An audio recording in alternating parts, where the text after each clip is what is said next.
नमस्कार, अनादि टीवी के खास कार्यक्रम पावर कॉरिडोर में आपका स्वागत है। मैं हूं प्रभु पटेरिया। पावर कॉरिडोर में हम बात करेंगे सरकार, सियासत और ब्यूरोक्रेसी के फैसलों की अंतर्कथा की। पड़ताल करेंगे कि आखिर इन फैसलों के मायने क्या हैं। हमारे साथ रहेंगे अनादि टीवी के ब्यूरो हेड ब्रजेश चौकसे और वरिष्ठ पत्रकार धनंजय प्रताप सिंह। कुछ वरिष्ठ अफसर भी चर्चा में भाग लेंगे। तो आइए शुरू करते हैं खबरों की खबर लेने का सिलसिला।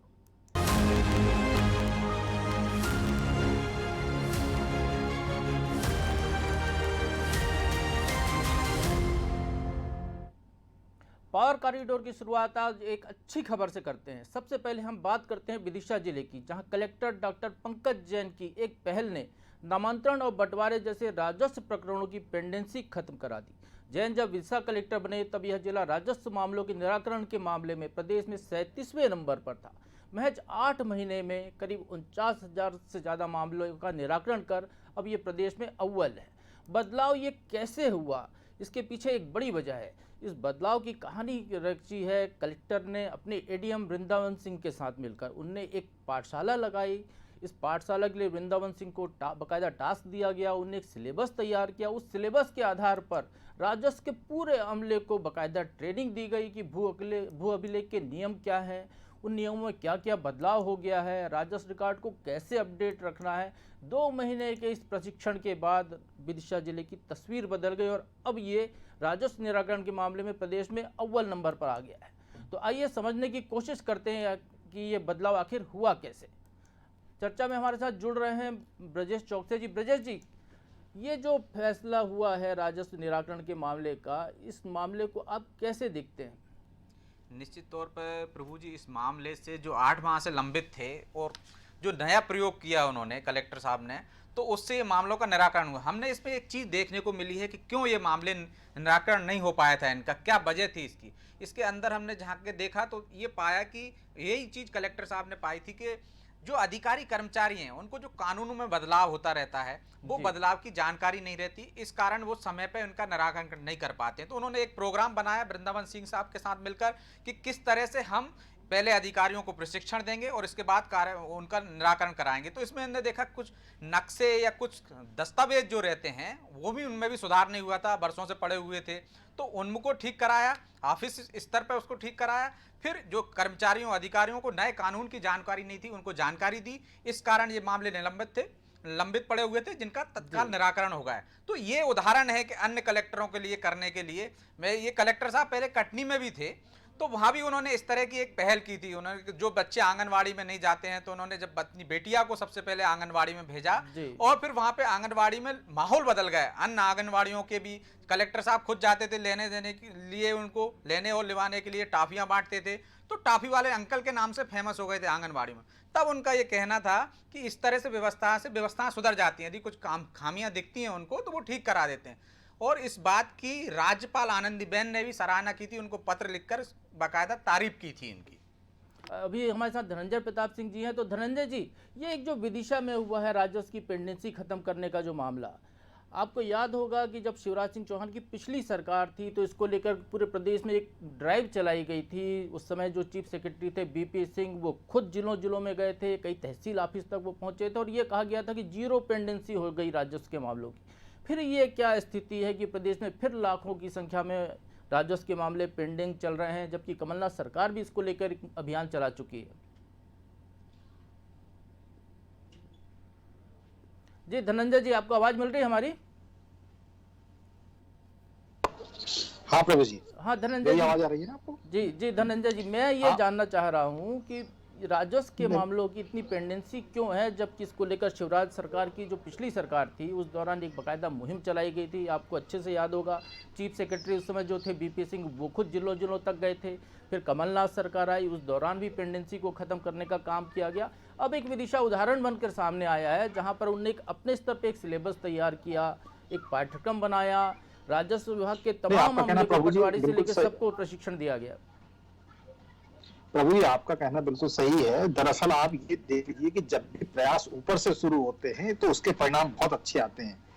आपने जिस उदाहरण का जिक्र किया था शिवराज सिंह चौहान की पिछली सरकार का, उसमें भी बसंत प्रताप सिंह मुख्य सचिव रहते हुए जब जिले गए, उन्होंने एक जिले की जाकर समीक्षा की तो निश्चित तौर पे रेवेन्यू के प्रकरणों में कमी आई थी।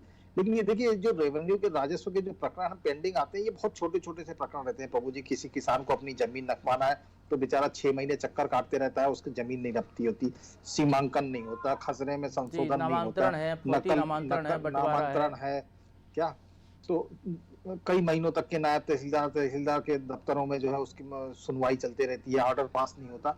तो इस चक्कर में क्या होता है, संख्या बढ़ती जाती है। और दूसरी चीज क्या है कि आजकल गवर्नेंस सुधारने में कलेक्टरों की बहुत ज्यादा रुचि नहीं रही गई है।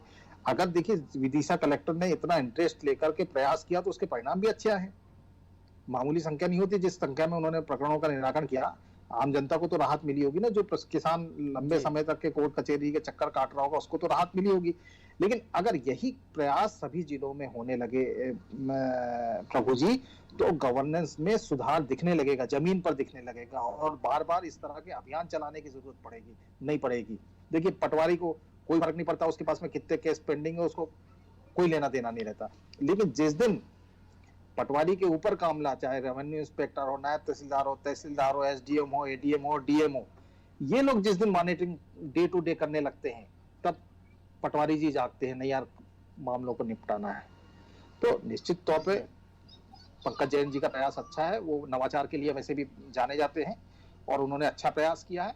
लेकिन मेरा आशा यह है कि सिर्फ एक जिले में ऐसे सीमित प्रयास से गवर्नेंस में सुधार नहीं आने वाला है।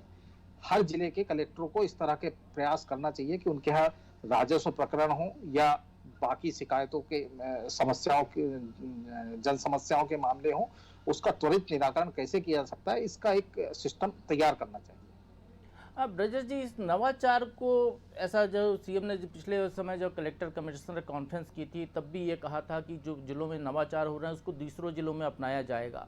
एक रेवेन्यू का एक अपना सॉफ्टवेयर है मॉनिटरिंग का बाकायदा, इसको लेकर कि कहाँ कितनी पेंडेंसी है, जिस पर ये आंकड़े निकल कर आते हैं कि कौन जिला अव्वल है। जैसे यदि हम अभी कहें कि विदिशा अव्वल है, विदिशा आज से 8 महीने पहले 37वें नंबर पे था। तो जब उस सॉफ्टवेयर पे लगातार मॉनिटरिंग का एक सिस्टम है, तो चूक कहाँ होती है, क्यों आखिर इतनी पेंडेंसी हो जाती है? यदि हम दूसरे जिलों की बात करें, विदिशा तो आज आगे आ गया, लेकिन दूसरे जिलों में क्यों इतनी पेंडेंसी है? वहाँ के अधिकारी क्यों ये नहीं देखते कि जो नियम कायदे बने हुए हैं उसके हिसाब से वो काम करें और समय पर लोगों को राहत दें? प्रभु जी, वैसे तो हर कलेक्टर बैठक करता है, एक टीएल बैठक होती है, टाइम लिमिट में जो काम करना हो रहते हैं उसकी बैठकें होती हैं, उनमें ये मामले भी जाते हैं, ये भी टाइम लिमिट के लिए रखे गए हैं, लेकिन होता नहीं है। उसका रीज़न ये है कि जो जिला अधिकारी हैं, जो कलेक्टर हैं, वो गंभीरता से नहीं लेते। जैसे धनंजय जी ने कहा कि एक कलेक्टर ने गंभीरता से लिया तो 8 माह पुराने मामले भी आपको तत्काल निराकरण होगा। यदि सारे कलेक्टर उसी गंभीरता से लेंगे तो मामलों का निराकरण हो जाएगा। निचले ब्रजेश जी, मैं आपको रोकना चाहूंगा, हमारे साथ एडीएम विदिशा जुड़ गए हैं, वृंदावन सिंह जी। वृंदावन सिंह जी, बहुत बहुत स्वागत है आपका हमारे इस कार्यक्रम में। सिंह साहब, आवाज मिल रही है आपको हमारी? हाँ, आवाज आ रही है। हाँ सिंह साहब, ये जो आप लोगों ने एक नवाचार किया है विदिशा में, ये अपने आप में एक अनूठा नवाचार दिखाई दिया है कि आपने भू अभिलेखों का जो एक बाकायदा सिलेबस तैयार किया, 2 महीने का एक ट्रेनिंग दी, चाहे वो रेवेन्यू का पटवारी स्तर का अधिकारी हो या आरआई स्तर का अधिकारी हो या ऊपर का अधिकारी हो, और उसके बाद फिर आपने एक मुहिम चलाकर जिस तरीके से इन मामलों का निराकरण कराया।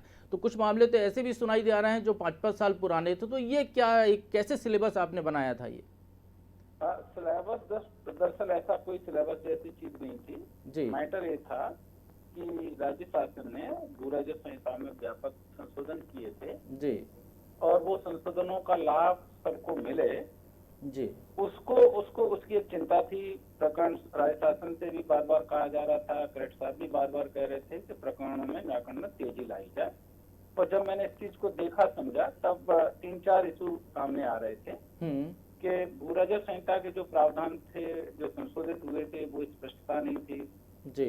राजस्व अधिकारी, रीडर, पटवारी, इनमें तालमेल नहीं था जी। आरसीएमएस पोर्टल था, वेब जीआईएस था, इससे अच्छे से लोग जानते नहीं थे, लिंकअप नहीं थे। इन सब चीजों को जब समझा और फिर हमने एक अपना प्रोग्राम तैयार किया तहसीलों में जाने का, और एक फ्लोर पर बैठकर एसडीएम, तहसीलदार, नायब तहसीलदार, रीडर, राजस्व निरीक्षक, पटवारी, एसएलआर, इन सभी को एक फ्लोर पर बिठा के बात करते थे और इन प्रावधानों के संबंध में चर्चा करते थे और उसके एंड रिजल्ट तक बात करते थे। और ऐसा हमने प्रत्येक तहसील में जाके किया जी। 2 राउंड हमने किया था, उसके बाद काफी चीजें सुधर गई थी। तो सर ये इस नवाचार के बारे में आपने सरकार को बताया क्या कि इसको दूसरे जिलों में भी लागू कर दिया जाए, या जो कठिनाइयां आपने महसूस की थी कि क्या कठिनाइयां जिनको आपने विदिशा में दूर किया तो वो तो बाकी जिलों में भी होंगी, हम रायसेन की बात करें तो वहाँ भी होंगी, भोपाल जिले में भी वही चीज़ें सामने आएंगी। तो ऐसा ये आपने जो पहल की है ये यदि दूसरे जिलों में भी अपना ली जाए तो मुझे लगता है कि पूरे प्रदेश का भला हो सकता है इसको लेकर। मेरे ख्याल से सभी लोग समझ रहे होंगे इसको और कर भी रहे हैं सभी जिलों में। इशू ये था कि राजस्व प्रकरणों का पंजीयन समय सीमा में नहीं होता था, फिर राजस्व प्रकरणों की सुनवाई समय सीमा में नहीं होती थी, आदेश समय पे नहीं हो पाते थे, गुणवत्ता पूर्वक नहीं होते थे। जी। आदेश हो गए तो आरसीएमएस पे अपलोड होना, वेब जीआईएस पर उसको जाना, ये सब चीजों को थोड़ा सा ये इशू थे। इनको अगर सुलझा लेते हैं और सभी सुलझा भी रहे होंगे जी। तो गति निश्चित तौर से आना संभव ही नहीं, 100% गति आएगी। जी, बहुत बहुत धन्यवाद वृंदावन सिंह जी, और हम उम्मीद करते हैं कि आप लोग ऐसे ही नए नए नवाचार विदिशा में करते रहें जिससे आम जनता को सहूलियत मिले। तो सुना आपने, विदिशा में ज़्यादा कुछ मेहनत नहीं की गई अधिकारियों ने, जो भू राजस्व के जो नियम थे उन्हीं नियमों को एक बार फिर से पढ़ा गया। पुराने जो नियमों के आधार पर निचला अमला काम कर रहा था उनको बताया गया कि नए नियम क्या हैं, और एक साथ बैठकर चौपाल सी लगाकर अधिकारियों ने पटवारी के साथ मिलकर उन मामलों का निराकरण करना जब शुरू किया तो एक बदलाव आया, और वो बदलाव इतना अच्छा आया कि विदिशा जिला आज अव्वल नंबर पर आ गया है।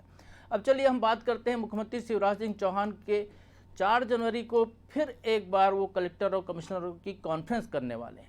पिछली कॉन्फ्रेंस में मुख्यमंत्री के तेवर देख चुके अफसरों के लिए ये वर्चुअल मीटिंग खासी ब्लड प्रेशर बढ़ाने वाली हो सकती है। पिछली कॉन्फ्रेंस की गाज कलेक्टर कटनी पर और नीमच के एसपी पर गिरी थी। अब की बार शिवराज सिंह चौहान पुराने बताए गए कामों की ताज़ा स्थिति का तो जायजा लेंगे ही, साथ ही विभाग प्रमुखों की भी खबर ले सकते हैं। खास बात यह है, इस कवायद के बाद एक बड़े पैमाने पर प्रशासनिक स्तर पर तबादले होने की भी एक संभावना जताई जा रही है कि जिनका काम अच्छा नहीं पाया जाएगा, गुणवत्तापूर्ण काम नहीं होगा, उन अधिकारियों को बदला जा सकता है। और इस पूरी कवायद में एक नई चीज़ मुख्यमंत्री ने इस बार शामिल की है, वो ये है कि इस बार जब विभागीय स्तर पर बात हुई किसी विभाग की योजनाओं से जुड़ी हुई तो उस विभाग के मंत्री को भी इस बैठक में शामिल किया जाएगा, कॉन्फ्रेंस में उनको मौजूद रहना होगा। और इसका आशय ये है कि मंत्रियों को भी अब पूरी तैयारी करके आना होगा, क्योंकि आखिर अफसर यदि ज़्यादा अपडेट है मंत्री से तो स्वाभाविक तौर पर मंत्री के नंबर कम हो सकते हैं इस पूरे मामले को लेकर। तो आइए हम समझने की कोशिश करते हैं कि आखिर मुख्यमंत्री ये करना क्या चाहते हैं प्रदेश में। धनंजय जी, अगली जो कलेक्टर कमिश्नर कॉन्फ्रेंस होने वाली है उसमें अब मंत्रियों को भी बुलाया गया और विभाग के प्रमुख भी उसमें रहने वाले हैं।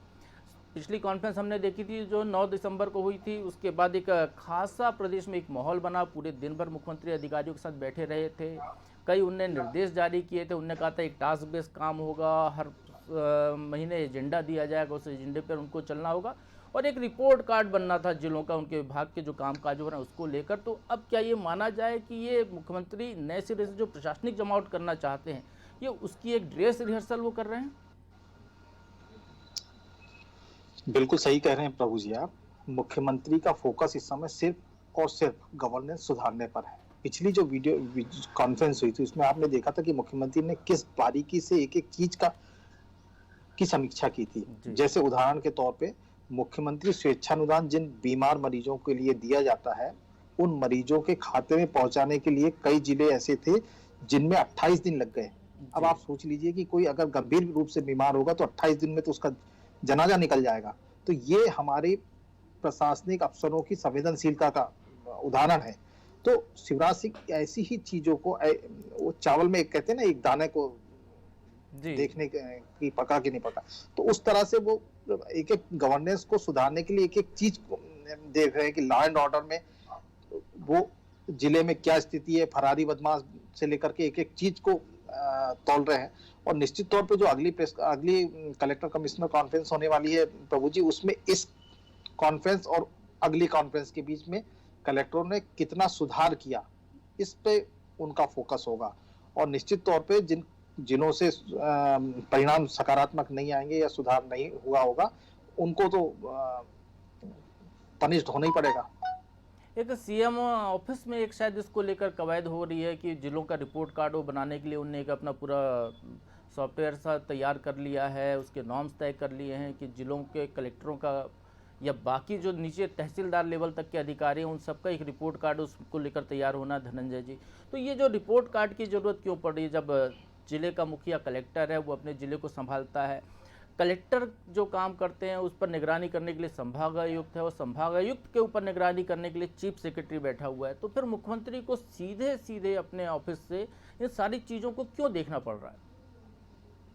इसीलिए देखना पड़ रहा है कि मुख्यमंत्री जितना प्रयास कर रहे हैं वो जमीन पर उसका असर दिखाई नहीं दे रहा है।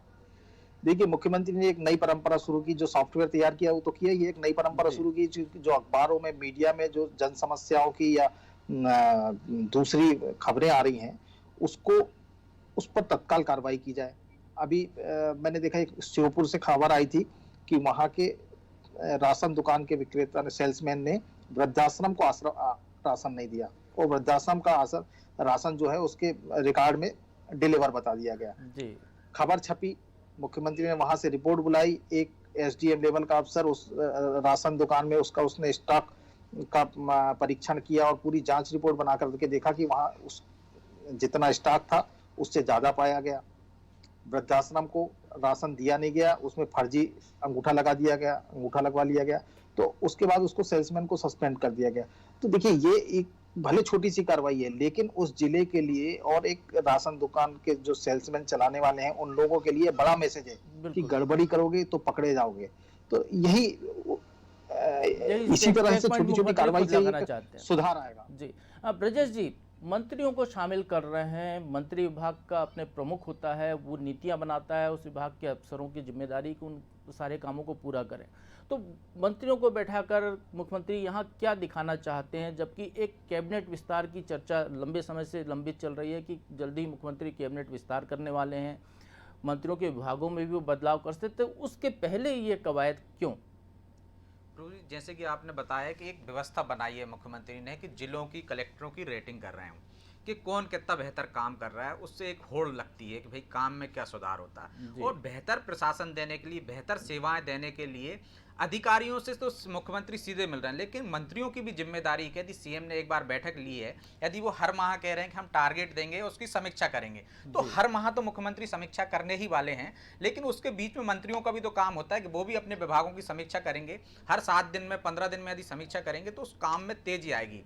तेजी का मैं एक आपको उदाहरण देता हूं कि केंद्रीय सड़क परिवहन मंत्री कैसे काम करते हैं, गडकरी जी। नितिन गडकरी जी के यहाँ, हमारे यहाँ से एक आईएएस गए हैं प्रतिनियुक्ति पे, उनके विभाग में प्रवीण कृष्ण जी, उन्होंने एक वाक्य सुनाया था कि गडकरी जी अधिकारियों से कितने अपडेट रहते हैं। वो कोई काम करते हैं, कोई टास्क लिया उन्होंने कि ये सड़क बनने वाली है, तो वो उसमें लगातार अपडेट रहेंगे, उसमें पर डे, पर घंटे उसके बारे में जानकारी लेते रहेंगे।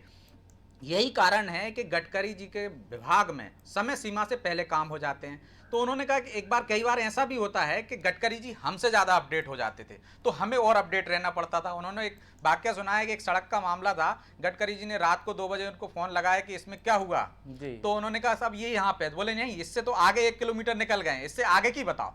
तो बोले वो एक किस्सा था। इसके बाद से अधिकारी बिल्कुल हर समय की, हर घंटे का अपडेट लेते रहते हैं। तो जब आप किसी काम के प्रति इतने लगाव हो जाओगे, आप उसके बारे में अपडेट लेते रहोगे, तो उसमें सुधार भी आएगा और तेजी भी आएगी। ठेकेदार में भी ये रहता है कि भाई ये काम हो रहा है तेजी से, तो वो तेज गति से करेगा कि ये तो कल काम यहाँ तक हो गया था, गडकरी जी को पता है या विभाग के प्रमुख को पता है, अधिकारियों को पता है, तो आज क्या किया मैंने, मुझे आज की रिपोर्ट देना पड़ेगी। तो निश्चित तौर पर वो तेजी से काम करेंगे।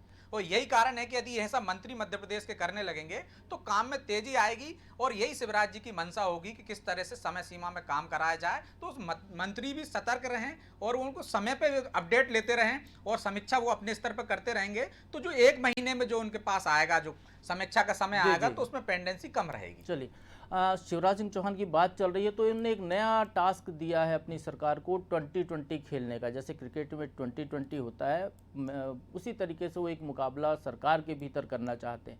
और ये जो 2020 जो खेलने का, उनका जो खेल का एक सरकार चलाने का जो ये नया फॉर्मेट वो लेकर आए हैं, तो इसको कोशिश करते हैं हम समझने की कि इस फॉर्मेट में आखिर क्या होने जा रहा है। धनंजय जी, आपने अभी तक क्रिकेट में ही देखा होगा आईपीएल में कि 2020 मैच होते थे, अब यहाँ पर भी 2020 हो रहा है सरकार चलाने के लिए, जबकि 3 साल का पूरा एक लंबा अच्छा खासा समय शिवराज जी के सामने है।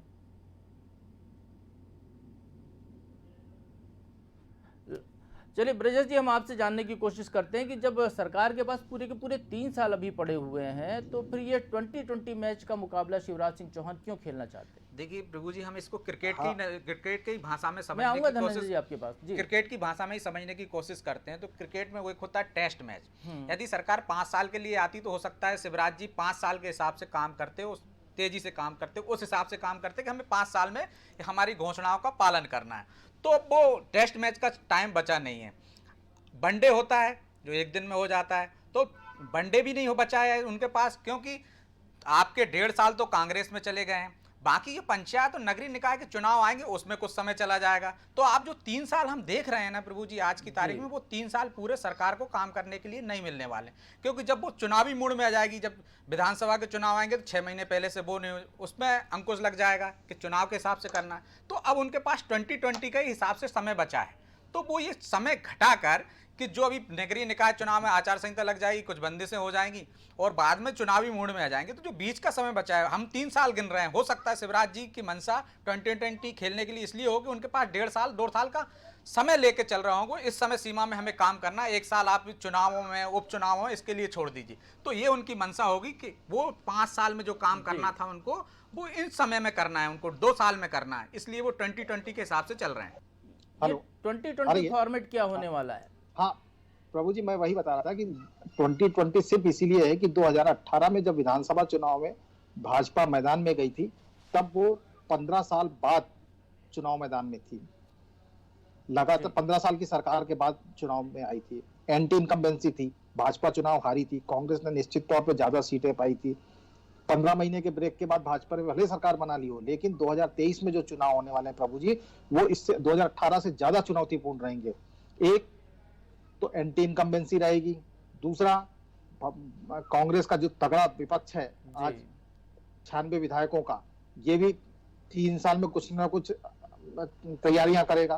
तो जो 2023 की चुनौतियां हैं वो शिवराज जी को अभी से दिख रही है, इसलिए उनको मालूम है कि इस 3 साल, मतलब जैसा ब्रजेश जी ने डिफाइन किया कि 3 साल में भी भाजपा के पास, अगर सरकार के पास अगर माना जाए तो 2.25 साल का ही टाइम है, 2.5 साल का ही टाइम है। उसी 2.5 साल के टाइम में उसको 5 साल का पूरा काम करना है, इसीलिए इस मैच को वो 2020 बता रहे हैं। चलिए, शिवराज जी तो 2020 खेलने जा रहे हैं, लेकिन एक बात और जो सामने खुलकर आई है वो यह है पुलिस महकमे की। सबसे पहले पुलिस महकमा जो है मध्य प्रदेश का, वो कई तरह की बदनामियां झेल रहा था, और अब उसमें 3 उनके बड़े जो आईपीएस अधिकारी हैं वो फिर एक जांच के घेरे में आ गए हैं। इनकम टैक्स की जांच में सुशोभन बनर्जी, बी मधु कुमार और संजय माने का नाम आया। इनके साथ ही राज्य पुलिस सेवा के अफसर अरुण मिश्रा जी का भी नाम जुड़ गया। इन चिंता का विषय ये भी है कि इन सब के पीछे वजह क्या है कि अधिकारी ऐसे मामलों में संलिप्त हो जाते हैं। तो इस पूरे मामले को हम समझने की कोशिश करते हैं। ब्रजेश जी, क्या कहेंगे आप इसको कि ये मध्य प्रदेश में ऐसा मामला जो पहली बार आया है कि जहाँ एक नेक्सस दिखाई दे रहा है, अफसरशाही और राजनेताओं के बीच का जो नेक्सस है? प्रभु जी, अब तक हम सिर्फ सुनते आते थे कि ठेकेदारों, राजनेताओं और अफसरों का गठजोड़ रहता है जो बहुत कुछ ऐसे काम करता है जो अवैध कहलाते हैं। लेकिन मध्य प्रदेश में आप देखिए कि पहली बार आला अफसर आए हैं इस मामले में, सामने आए हैं, जिनकी पोल खुली है। और ये पोल खुलने से एक बार साबित हो गया है कि किस तरह से अधिकारी अपनी पोस्टिंग, लाभ मलाईदार पदों पर रहने के लिए और सेवानिवृत्ति के बाद अपना घर बसाने के लिए, मतलब ये कह सकते हैं कि और नौकरी करने के लिए या कोई पद पाने के लिए, ये पद लोलुप जो समाज से जो आ गए हैं अफसर, उनकी वजह से ये हालात बन रहे हैं। जबकि आईएएस, आईपीएस जो सिविल सर्विसेज के अधिकारी हैं, उनका सीधा काम है जनता की सेवा करना, जनता के नौकर हैं वो, लेकिन राजनेताओं के नौकर बनकर रह गए हैं। उसकी वजह है कि उनको कम समय में धन कमाना है, राजनेताओं के पट्टू बन जाते हैं वो। जो ये संस्कृति उनमें पनप रही है, जो निश्चित तौर पर ये लोगों के लिए, आम जनता के लिए नुकसानदायक है। और इससे घटना से मुझे लगता है कि यदि इन पर कड़ी कार्रवाई होगी तो उनको सबक लेना चाहिए। नई पीढ़ी को जो आ रही है, नए आईएएस आईपीएस आ रहे हैं, कि वो किस तरह से काम करें। उनका काम है कि यदि कोई काम कानून के दायरे में नहीं हो रहा है तो वो मंत्री को बताएं कि ये गलत है और उसको अपनी फाइलों में दाव पेंचों में उलझा के रखें। ऐसा पहले के ब्यूरोक्रेट्स करते आए हैं और करते रहे हैं कि वो गलत काम नहीं करते थे। लेकिन अब क्या है, अब उनको अधिकारियों को नेताओं के खास बनने के लिए, उनकी सेवा करने के लिए कोई ना कोई राजनीतिक कोई ना कोई रसूख लाभ लेना चाहते हैं। लाभ लेने के लिए वो इस तरह के हथकंडे अपनाते हैं। तो ये पुलिस महकमे में अभी तक पुलिस वैसे ही बदनाम है। क्यों बदनाम है कि नीचे वाला जो अधिकारी कर्मचारी है निचले स्तर का, उसका व्यवहार ऐसा रहता है आम जनता से, उस कारण उसको बदनामी झेलना पड़ती है। सड़क पे वो रिश्वत लेते पकड़ा जाता है, या फिर वो किसी आम जनता से अभद्र व्यवहार करता है चेकिंग के दौरान। तो पुलिस पहले से बदनाम थी, लेकिन आला अफसरों के इस तरह से मिलीभगत सामने आने से निश्चित तौर पर पुलिस की छवि में और गिरावट आएगी। इससे सबक लेना चाहिए पुलिस महकमे को। धनंजय जी, मैं संक्षेप में आपसे जानना चाहूँगा, इनमें से एक अधिकारी वो हैं जिनके खिलाफ एक मामला सामने आया था, वीडियो वायरल हुआ था, उनका रिश्वत लेकर सूटकेस में रखते हुए दिखाई दिए। एक प्रकरण वो है पुरुषोत्तम शर्मा का कि जिनके पारिवारिक विवाद का मामला सामने आया, उनको निलंबित कर दिया गया। तो ये कहीं ना कहीं राजनीतिक प्रश्रय अधिकारियों को मिलता है, जिसकी वजह से वो ऐसी घटनाओं को अंजाम देते हैं। राजनीतिक प्रश्रय तो है ही प्रभु जी, लेकिन सबसे बड़ा चिंतन का विषय ये है कि आईपीएस कैडर में जिस तरह की गिरावट आ गई है, जिस तरह की मूल्यों की गिरावट आ गई है, वो आप देख लीजिए। आपने देखा स्पेशल डीजी के दो अफसरों का चरित्र सामने आया है। एक लिफाफा बटोर रहा था, दूसरा पत्नी को पीट रहा था। ये क्या चरित्र है? अब 3 अफसरों का नाम आया है जो धन उगाही कर रहे थे। धन उगाही वाजिब बात के लिए तो नहीं कर रहे थे, अवैध वसूली ही थी। तो देखिए बड़ा बहुत चिंतन का विषय है कि ये आईपीएस कैडर में जिस तरह की गिरावट आई है, उसके बाद ये निचले पुलिस कर्मियों को निचले स्तर पर कैसे रिफॉर्म ला सकते हैं, कैसे सुधार ला सकते हैं। ये सरकार के लिए भी चिंता का विषय है कि जिस फोर्स के दम पे वो पूरा कानून चलाती है, कानून व्यवस्था को संचालित करती है, उस फोर्स में अगर इतनी गंदगी बढ़ेगी तो लॉ एंड ऑर्डर कैसे सही? बिल्कुल धनंजय, सही सवाल उठाया आपने कि ये चिंता का विषय है कि लॉ एंड ऑर्डर से जुड़े हुए अधिकारियों का व्यवहार यदि ऐसा है तो कहीं ना कहीं फोर्स की छवि पर भी सवाल उठते हैं। बहुत बहुत धन्यवाद धनंजय जी, हमसे जुड़ने के लिए आपका। ब्रिजेश जी, आपको भी शुक्रिया। और पावर कॉरिडोर में आज बस इतना ही। अगले हफ्ते हम फिर मिलेंगे, सरकार से जुड़े हुए कुछ नए फैसलों को लेकर उनकी अंतर्कथा पर हम बात करेंगे। तब तक के लिए मुझे दीजिए इजाज़त। आप बने रहिए अनादि टीवी के साथ।